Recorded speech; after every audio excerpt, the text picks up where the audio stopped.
Okay. Hopefully you can hear me now. Can you hear me now? Let me know over in the chat and I'll just edit this out if we for the people that watch it back, hopefully. Sorry about that if you were hopefully it looks like the things are moving now, which is hopefully a good thing. That's a bit embarrassing. Start again. Hello everybody, hope you're all doing well. There was a minor technical glitch if you're watching this back and you wonder what's going on. Yes, sorry about that. We have got all of our Eurovision 2021 songs, all 39 of them. And yeah, yes, let me just check. Yes, we hear you. Hooray! Woo! It's working. Yeah, I don't know what happened there. I rebooted my computer this morning and maybe that was it. Maybe that deleted something. Who knows? Anyway, yes. Hello, everybody. Hope you're all doing well. We are filming this live, so if there are any tech glitches, that might be why. Hope everybody's doing well. Hope you're having a good evening. If you're watching this back, hope you're having a good morning, afternoon. We have the full field now. I don't know about anybody else, but I have spent most of today watching like 39 song recaps, as it were, and watching semi-final recaps and getting very stressed about picking out my semi-final qualifiers because that's already a thing that we have to think about. And yeah, yes, there's been a lot on, it feels like, and yesterday and everything else. We've got final to talk about and selections, and there's a lot.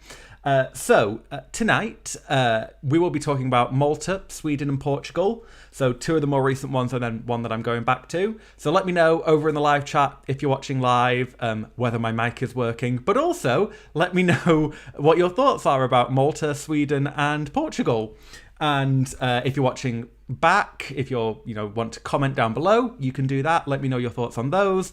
Any of the selected songs so far, what your predictions are, whatever you might want to comment, whether you like songs, whether you disagree with my thoughts, just let me know. Thank you to everybody that has liked, subscribed, commented already, done all those good things. We're over 400 subscribers, which is very, very nice. And yeah, I think we should get on to talking about Malta, which I think one of the ones that everybody was very, very excited for. Destiny is, somebody that for some Eurovision fans, like we've kind of watched her grow up and become more and more of a recording artist, and she's done so many things internationally, and it's been great to see. And there was so much hype, I think, going in to 2020 and the expectation that, finally Destiny is representing Malta. And All of My Love, great song. It took me a little while to get into it, but then, it's one that I keep listening back to. And I feel like, the expectation maybe of the fact that Malta was the last one to reveal pretty much any information about their song and just how things progressed there. There was a lot of expectation and a lot of pressure. And I am very, very happy to say, I think, that Malta have delivered and Destiny has delivered. So Destiny will be singing Me Casse at Eurovision 2021 in Rotterdam.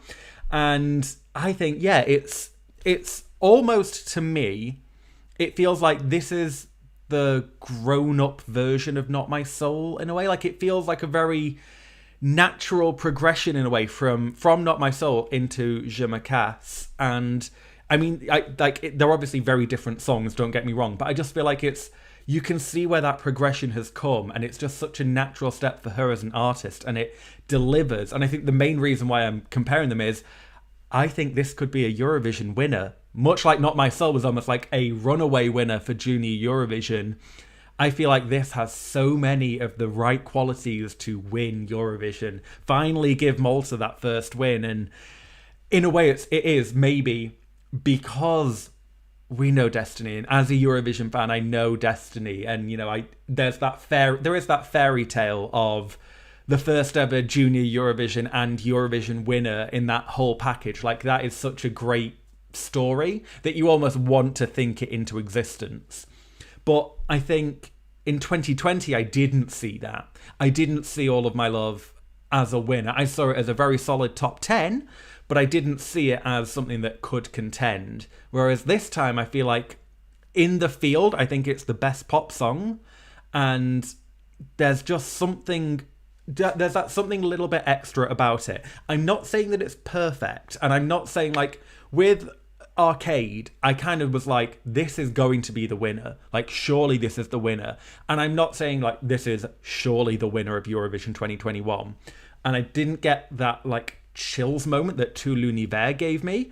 But I will fully admit, as a grown man who is rapidly, in a matter of days, approaching 30, that as I was watching the video for Je Me Casse the first time, I literally, in the first, like, 30 seconds was like, well, first 30 seconds of the song, like, kind of doing, like, a little happy dance and, like, jump up and down in my chair, because I was just like, oh my god, it's delivering everything that I wanted. And then the drop happens. And I am not a fan of that kind of drop in music when it's just put in there for the sake of it. However, I think that where it is in Je Me Casse, it really works to then build up to the final chorus. Because that final chorus, that final, like, 30 seconds is just so full on. But it's like a naturally, it's the way that it's put into the song, it's been so well structured that it just makes that drop work. And it makes the whole song as a package come together, in my opinion. I love the, excuse my French moment, which again, like, great little, like, throw line almost. It reminds me of an artist, I think it's Call Me Loop. She has a song called Self Love, which I listened to a lot last year. I think it was on my playlist then, maybe in 2019 as well. It reminds me a lot of that, but, like, elevated more. And I think it's something that is very kind of on trend in pop music. I just think that this has so many of the right elements, and I think kind of in a way, like, it's good that Destiny went with a different team to last year, because again, there wasn't the expectation of, or the, it wasn't a natural follow-on to All of My Love in a way. It's built into its own thing, and there isn't, like, you have to match exactly what you did with your same team as you did last year. I think that's really helped this one come along. The video is amazing. She's like, it is like you're watching a true pop star, is what I would say. And that is, like, it's such a high quality video. There's so many good elements to it. And I really think that this is a contender. And I think I do think it's probably the best pop song. And yes, like, El Diablo has another element to it. Adrenalina has other elements. Sugar probably might have a bigger stage show, things like that. But I just think as an overall package, if they get that staging right, this has to surely be top 5, I would say. I would be very surprised if it isn't. And the other overriding factor is, we know Destiny is great on stage. We know she has a great live vocal. We know she can hit some of those crazy, crazy notes. And also that she has charisma. Like, she has charisma, uniqueness, nerve, talent. Like, she's got all of that and more that she can bring to the stage. This is such a fanboy reaction and review. I didn't think I would be this enthusiastic about it, but the more I talk about it, the more I just get excited for it. And yeah, I do think that I need to potentially temper my expectations, because I know the story and I want Destiny to do well. So I think, taking a step back, there are elements that won't work for it, but I think there's a lot of jury. Again, it's going to be jury and televote friendly. Malta struggle in a televote occasionally. I'm thinking Michaela didn't do great in the televote. I don't think Irolosco did either. And I feel like, I can't remember which way round, but I feel like the televote let Christabel down with Taboo, but maybe I'm wrong on that. Let me know over in the chat if I am. But I just feel like that's my slight concern. But I think that Je Me Casse is a better song than those ones, certainly. And if Malta do, Gianluca in 2013, he did quite well on the televote, I want to say. So yeah, I'm not like too concerned about it. But that is maybe something just to be aware of moving forward in terms of just how well this might do. But yeah, I am so excited, and I'm so happy that it delivered. And I had such expectation for it coming in, and the fact that it met those expectations and maybe even beat them in parts for me. Like, I don't think I'm overreacting too much.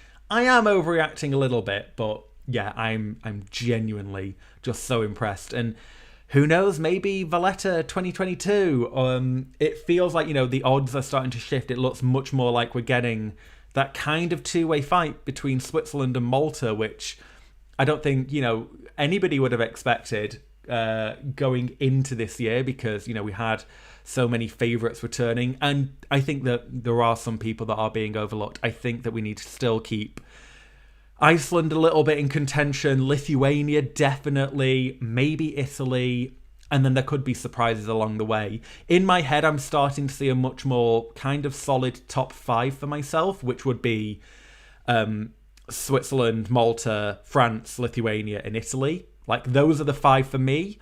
And then there's a huge chasing pack, of which your likes of Iceland and maybe Sweden and Bulgaria and Romania, like, I feel like they're right on their heels, and I wouldn't rule any of them out. I just think that for me, in terms of paths to victory, those are the 5 at the top that I see right now. But we're waiting to see what rehearsals are like and all of that. So yeah, let's not assume anything just yet. So yes, let me know, what are your thoughts about Destiny? Did you prefer 2020 to 2021? Do you think that she has a chance of victory? Do you think we might be going to Malta, or are you not sold on it? Let me know over in the live chat. I know people are already commenting over there, but let me know as well down in the comments if you're watching this back. Let us look over to the chat, where there are a lot of people who are just saying, mic check, no sound. Yeah, that happened. So Georgie says, I just love how versatile her talent is. Piano side, I hope so. I need a Maltese Eurovision win. And Elaine says, this song feels like it's Destiny's. Last year's felt like a song that was given to her, but this one is her own, and it shows Destiny at her full force. That is 100% correct.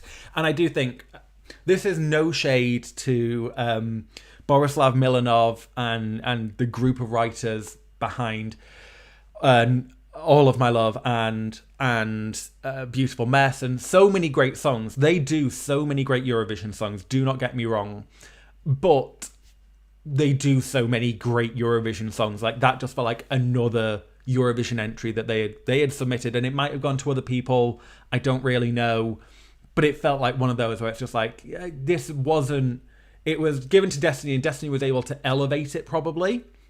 And we've seen before in some national finals where their songs aren't necessarily elevated above where they are.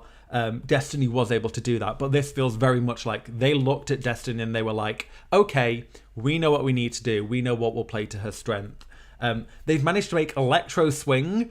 They've given that a comeback at Eurovision. No longer will Electro Velvet be the only kind of representatives of that kind of music. And this is much more worthy than that. But yeah, they've definitely, a lot of this has been well thought out, and that really shows. And it just feels so true to Destiny as an artist, which I think, again, is where I look back to Not My Soul. And, there's that kind of trumpety element and things like that, which we had in Not My Soul, and it's been brought into this, but grown up. It's adult Destiny, it's not the girl on stage in Bulgaria by herself. Now she's like got her man and her backing dancers and all that. Yeah, really, really great. So, okay, there are, Me Casse says, I really like Destiny, no one can dispute she has a fantastic voice. I just don't really like electro swing type of stuff. Electro Velvet, Nightmare Flashbacks. Yes, very fair. I think that is, yeah. I mean, Electro Velvet weren't really that. It was kind of like a BBC-ified attempt, and they didn't really commit to it. And you could tell sort of by the production team behind it that it wasn't people that sort of get that style necessarily. Sarah says, as a Frenchie, I'm loving that we have 3 songs at least partially in French that are strong. Yes, very much so. And yeah, Je Me Casse is really strong, but prefer other contenders like France, Sweden or Switzerland. Yeah, definitely. But a lot of people are saying, yeah, Cristobal was last in the televote in the semi-final, and just a lot of people saying, Malta kind of gets screwed over by the televote. So yeah, it is a concern. And Cristobal last in the semi-final is madness. And Claudia Faniello, I think, got 0 points on the televote. Admittedly, not that much of a surprise, kind of, because of where it was placed. And it wasn't an amazing entry. That was one where the rehearsals made it seem a lot better than it was, I feel like, but very touching, and it did well with the juries for good reason. And yeah, just a lot of people saying that they really want Malta to win, but also, yeah, Switzerland, France, or Italy, those are the ones. I think they're the ones that I keep seeing brought up. Switzerland in particular, and then France and Italy are the other ones. And then Lithuania, I think. People are slightly forgetting about the Roop, but yeah, do not rule out the Roop. Rule out the Roop, that's a good one. Okay, so yeah, keep letting me know what your thoughts are about Destiny and Me Casse over in the comments or the live chat. And we will move on. We're also going to be talking, if you missed out the start, talking about Portugal and Sweden, so let me know your thoughts over there as well. Let's move on to Portugal, and let's throw it back a little bit. So Festival da Canção was 2 or 3 weeks ago. And it was a bit of a surprise result. The Black Mamba won with Love Is On My Side. I always want to say Time Is On My Side, which I guess is like the more natural phrase for a British speaker, English speaker. Yeah, but it is Love Is On My Side. And yeah, obviously I have mentioned in videos before, I had a favourite going into Festival da Canção, which was Joana Alegre with Joana do Mar. I knew it wouldn't win though, but I kind of expected, based on everything I was seeing, and also kind of watching the bits of it, that it would be Caroline Deslandes or Niamh that would win. And then the Black Mamba come along and come second on the televote, second on the jury, and win kind of by virtue of that. Which, don't forget, Salvador Sobral did not win the televote in Festival da Canção. It was Viva la Diva who won, and, you know, that worked out quite well for Portugal in the end. Just a little bit. But what would I say about the Black Mamba? It doesn't feel like it's going to be a Salvador Sobral moment. I think that's pretty evident right now.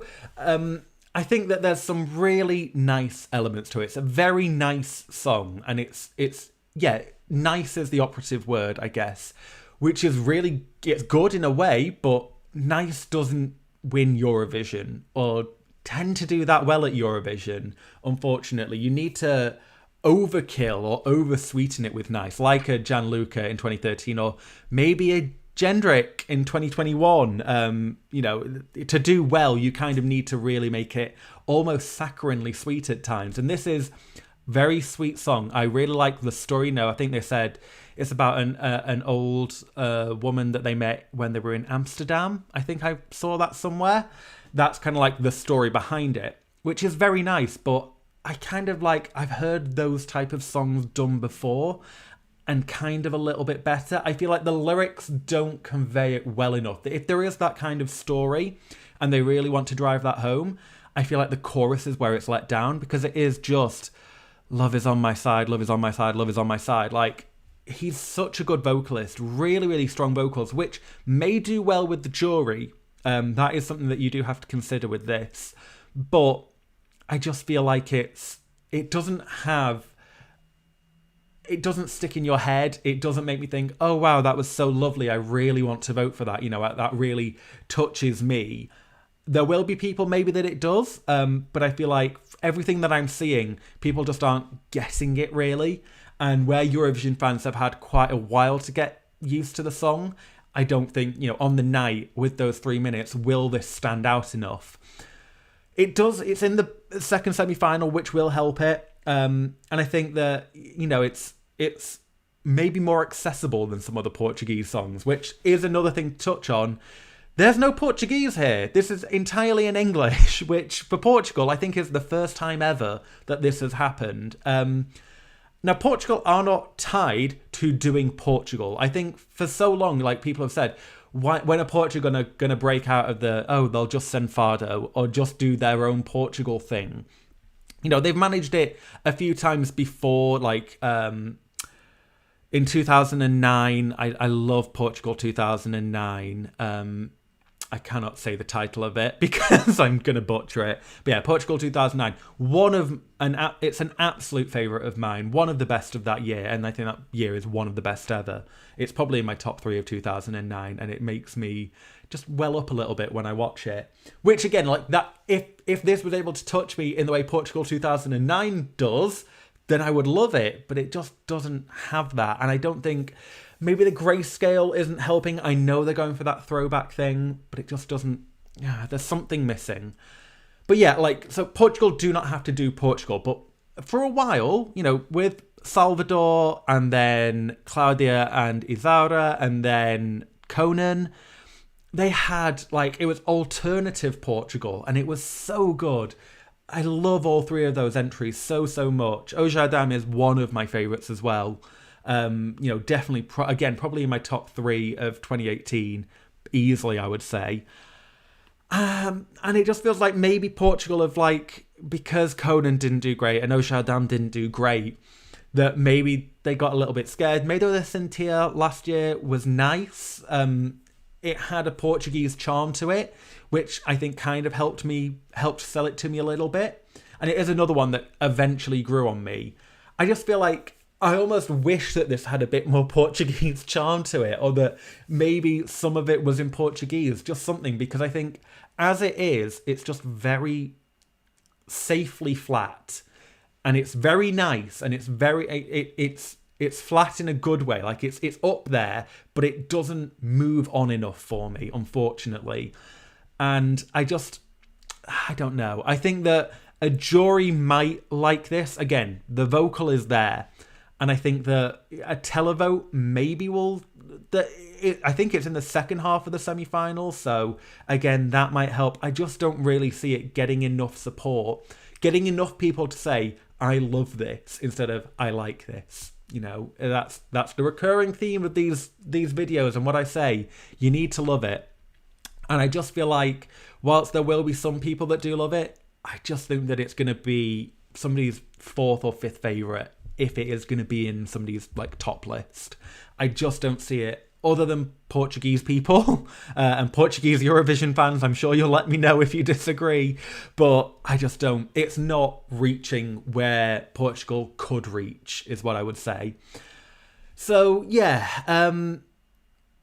Yeah, I mean, I wasn't sold on any of the other real contenders, I guess, for Festival de Canção, like the other ones, Neve and Catalina. Yeah, I wasn't that bothered, so it's not like I'm bitter that my favourite didn't win, because I also knew Joana de Mar wouldn't win, but that had that kind of like Portuguese charm to it, which was why I liked it so much, I guess.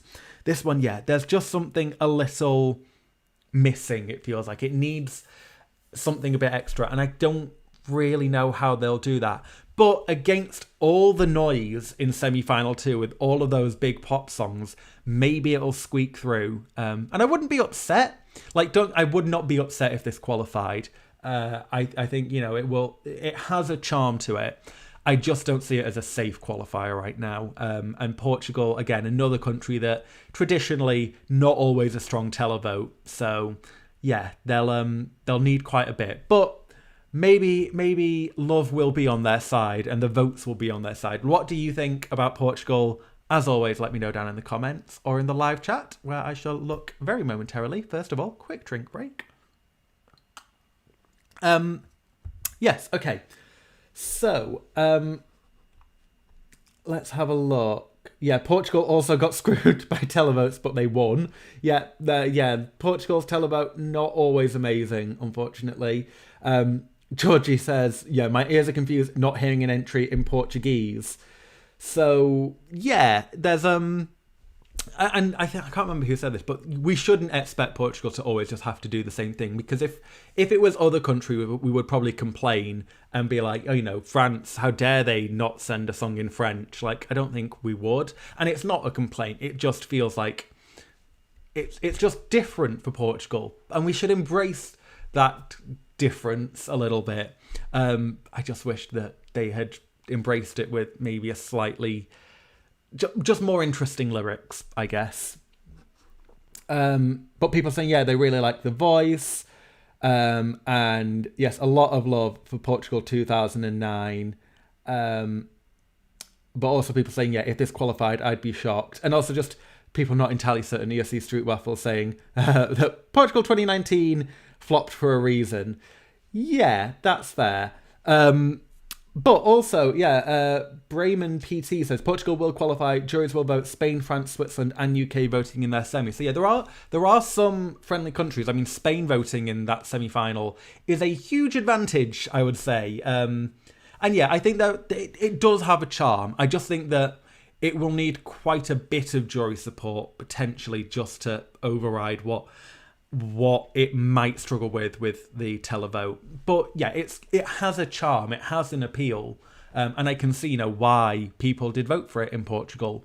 We'll just have to wait and see whether or not they can maybe just elevate it a little bit more with the staging. Let me know over in the comments. Like, are you a fan of the grayscale at the start? Because I just feel like it's almost a bit gimmicky. Like, I get that your song is a bit of a throwback. You don't need to make it so literal. Hopefully they can play around with some of the staging or some of the lighting or just do something else just to really bring it together a little bit.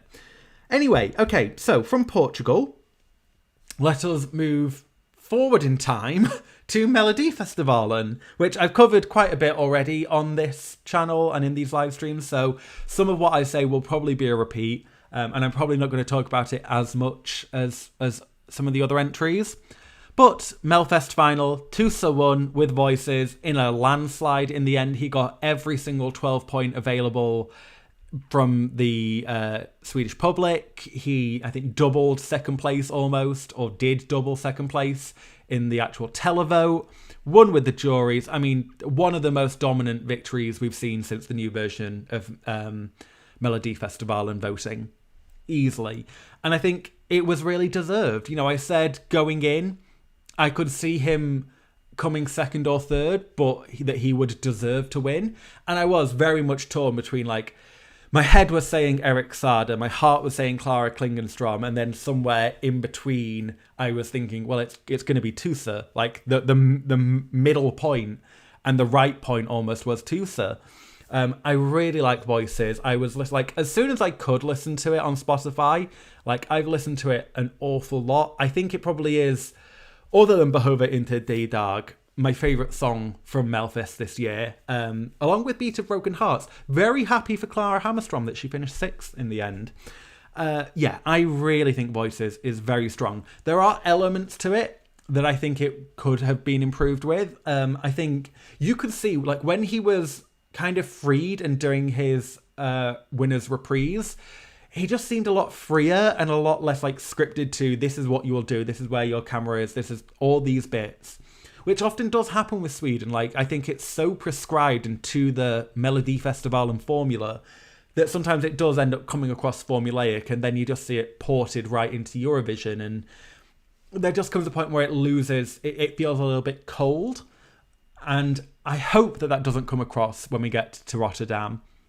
I think Tusse's so good, vocally really strong. I know a lot of people are saying that he's better than the song, and he is, he probably is in a way, because it isn't the most amazing, groundbreaking song, but Sweden have won with not amazing not groundbreaking songs before. So is this a contender for victory? Maybe. I think that, again, where we always say with Sweden that you end up with will we ever get a winner that kind of wins by majority, or by there's a word I'm looking for, but where it's it finishes second on the jury, second on the televote, and then it just happens to win, which kind of actually did happen with Arcade. I mean, that was third and second.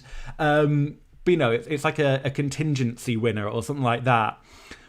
This could be one of those, it feels like. I really think, again, juries are going to respect this. And I think that a televote, I think it's more accessible than some of Sweden's more recent entries. I think it's got a wider appeal than Too Late for Love. I think it's definitely less clinically prescribed as Dance You Off and I Can't Go On were. And then, you look back to 2016 and Franz, and, you're starting to look back to where they were finishing 5th or winning or 3rd or whatever like that. It feels like it's aiming for that a lot more than some of the televote flops they've had recently. But yeah, I think that Voices is just really, it's consistently good, and I really do enjoy it. I really like Tusse. I also wish, and I just feel like they've aged him quite a lot with what they've dressed him in, like that kind of red velvet, almost like Hugh Hefner-y kind of outfit that he's got on, the suit.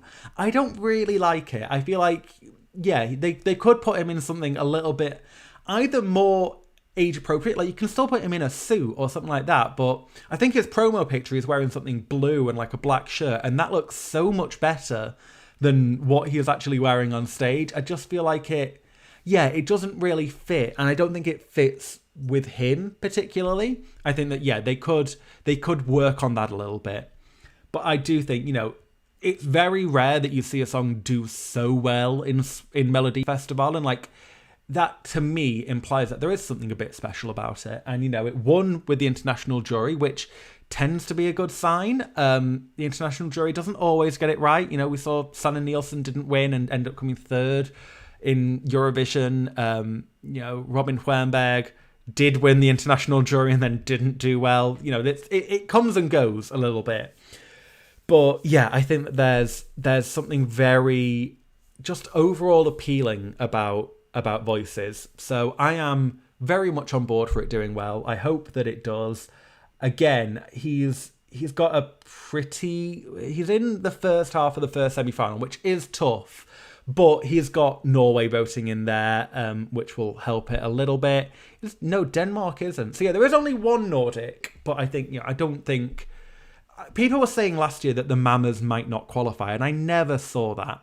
I always thought that Move would, and it was meant to open the semi-final, which may have made it more difficult. I don't think Voices will open the semi-final, though. I think this is probably like 6th or 7th. Like, it's a nice little point either before or just after the commercial break. It feels like a nice place for it there.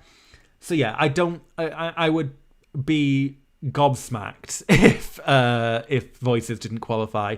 And then from there, I think it is very much a little bit on running order, and just I just think that it should do well, and I don't think that there's a lot of elements working against it.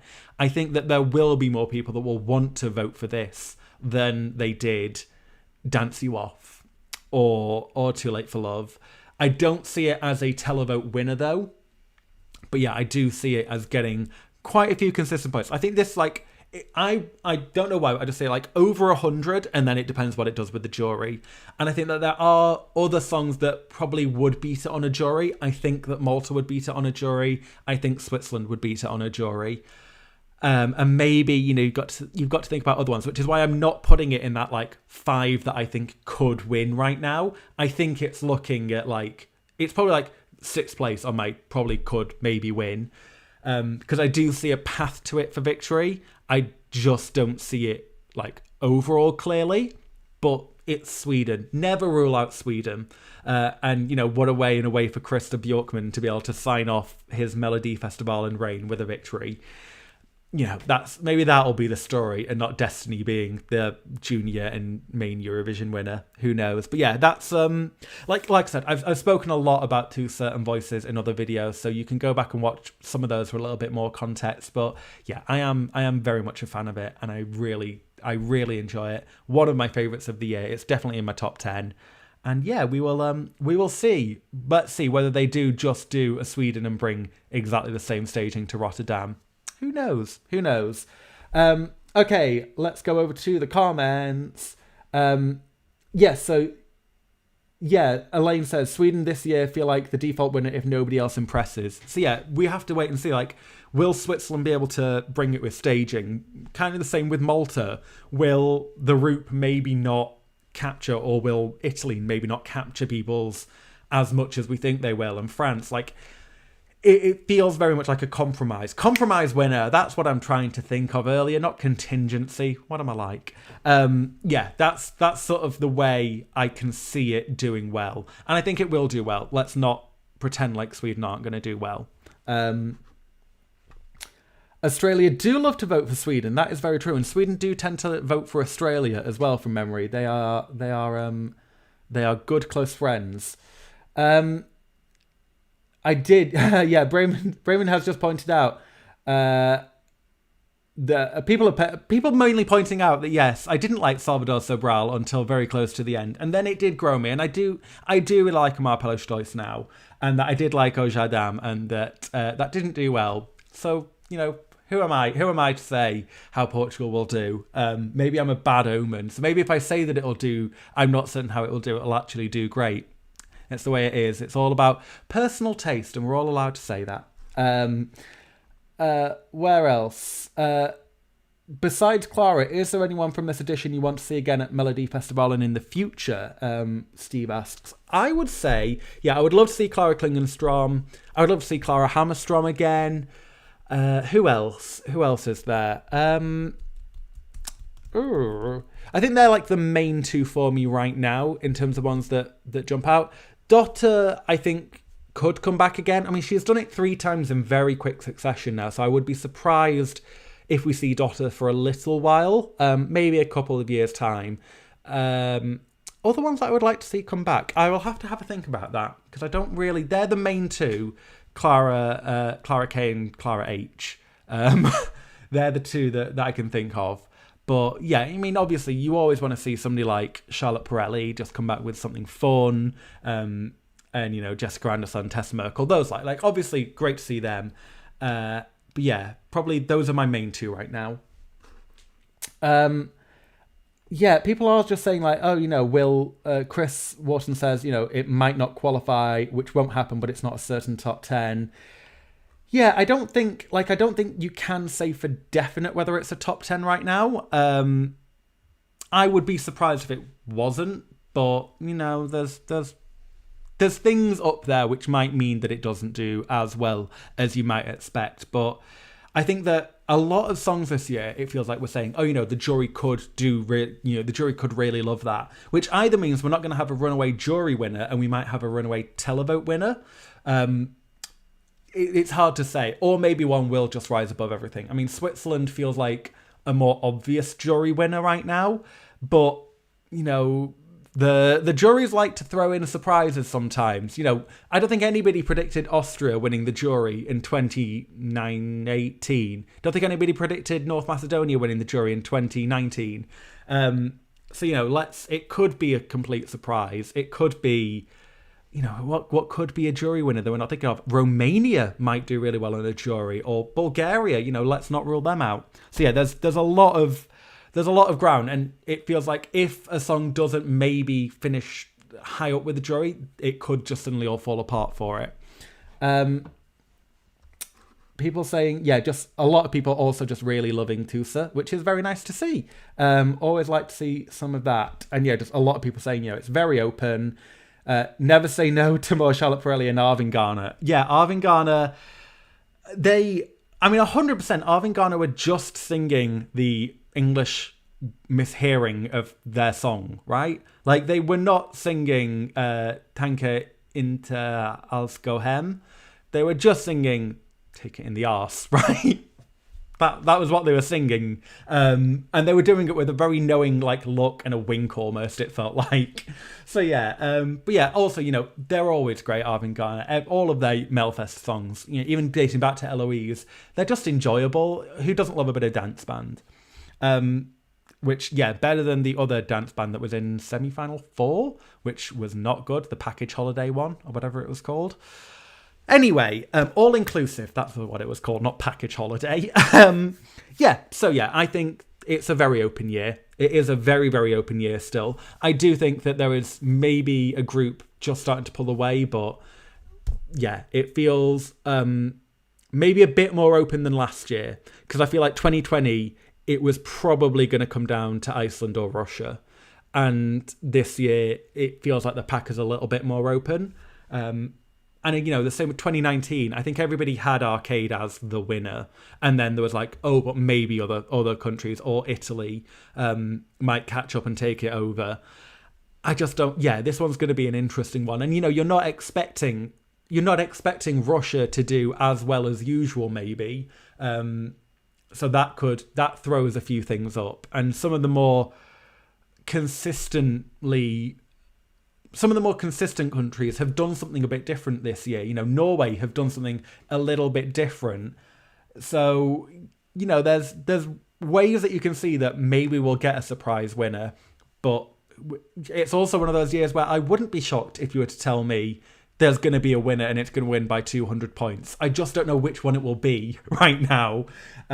Yeah, it could go 100% anyway. Let's wait and see what the rehearsals bring us, because they are coming up. It must be 6 weeks now.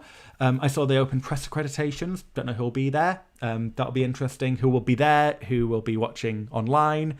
It might open it up a whole lot more. And also, you know, we're not going to have the regular press conference and things like that, which I think will probably be a good thing.